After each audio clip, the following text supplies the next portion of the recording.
अब हम पढ़ते हैं प्रबंध के सिद्धांत के अंतर्गत टेलर एवं फ्योल के सिद्धांतों की समानताएं।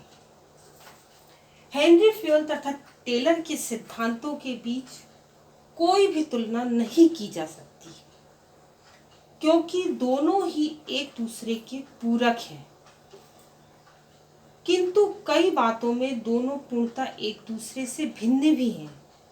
दोनों ने इस बात को स्वीकार किया है कि कर्मचारी की समस्याओं तथा प्रबंध के प्रत्येक स्तर पर उद्योग की सफलता के लिए अत्यधिक महत्वपूर्ण माना जाता है।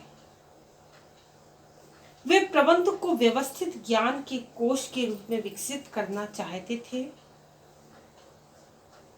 जिसका प्रभावपूर्ण उपयोग व्यवसाय के संचालन के लिए हो। अतः अब हम देखेंगे दोनों में क्या समानताएं थी। फर्स्ट है सुधार के समर्थक। यहाँ टेलर और फ्योल दोनों ही प्रबंध की दशाओं में सुधार के समर्थक रहे। दोनों ही प्रबंध को सामाजिक विज्ञान मानते थे और दोनों ने ही प्रबंध के क्षेत्र में काफी सुधार किया।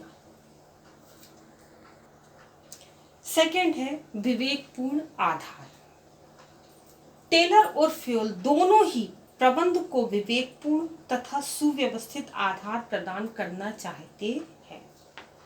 फ्योल ने इसके लिए प्रशासन के सामान्य सिद्धांत तथा टेलर ने वैज्ञानिक प्रबंध को आधार बनाया। आधुनिक प्रबंध दोनों का ही सहारा लेता है। थर्ड है अनुभव के आधार पर विकास। दोनों ने ही अनुभव भी के आधार पर विकास का आधार माना है।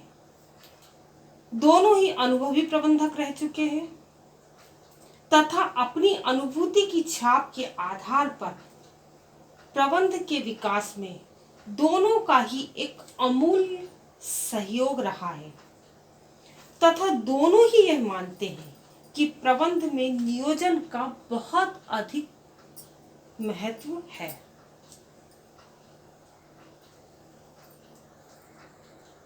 फोर्थ है मानव घटक के महत्व।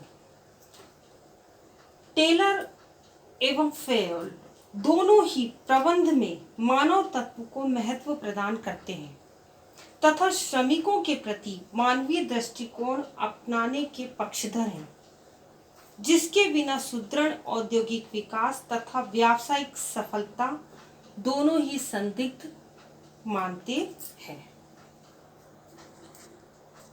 फिफ्थ है मूल सिद्धांतों का परिपालन जरूरी। दोनों ही यह मानते हैं कि कुशल प्रबंधन के लिए प्रबंध के बुनियादी सिद्धांतों का पालन एवं विकास अत्यंत महत्वपूर्ण है।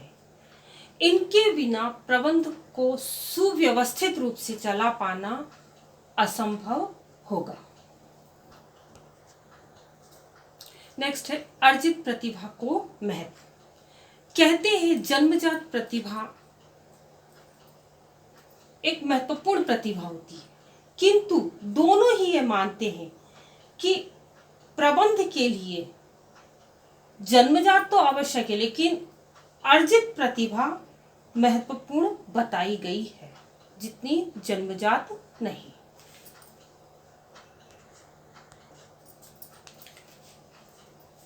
पूर्व निर्धारित उद्देश्यों तथा नियोजन पर बल। टेलर और फ्योल दोनों का यह मानना रहा है कि जब तक किसी कार्य को करने से पहले एक योजना तैयार ना की जाए, तब तक उस कार्य में सफलता प्राप्त नहीं होती। अर्थात उद्देश्यों की प्राप्ति करने के लिए नियोजन अर्थात योजना बनाना अत्यंत महत्वपूर्ण है। अतः दोनों ने ही पूर्व निर्धारित उद्देश्यों तथा नियोजन पर विशेष बल प्रदान किया है। अतः टेलर और फ्योल दोनों के ही सिद्धांत एक दूसरे के पूरक बताए गए हैं।